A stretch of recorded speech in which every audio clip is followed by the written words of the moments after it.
এক সুপ্রতিষ্ঠিত ছেলে তার বাবাকে গিয়ে বলছে, বাবা, তুমি না বলেছিলে পিতৃ ঋণ নাকি কোনোদিনও শোধ করা যায় না? তুমি কি জানো তুমি বিগত ২৬ বছরে আমার পেছনে যত টাকা খরচ করেছ, আমি আগামী ৩ বছরেই এই পুরো টাকা পরিশোধ করে দিতে পারবো।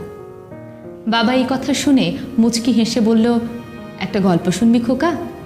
ছেলেটা খানিকটা বিব্রত বোধ করল, মাথা নিচু করে বলল, হ্যাঁ বাবা বলো।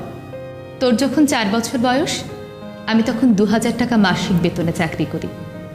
এত কম টাকা দিয়ে সংসার চালাতে আমার যে কী পরিমাণ কষ্ট হয়েছে কখনো কাউকে বুঝতে দেইনি। আমি আমার সাধ্যের মধ্যে চেষ্টা করেছি তোর মাকে ভালো রাখতে, সুখে রাখতে।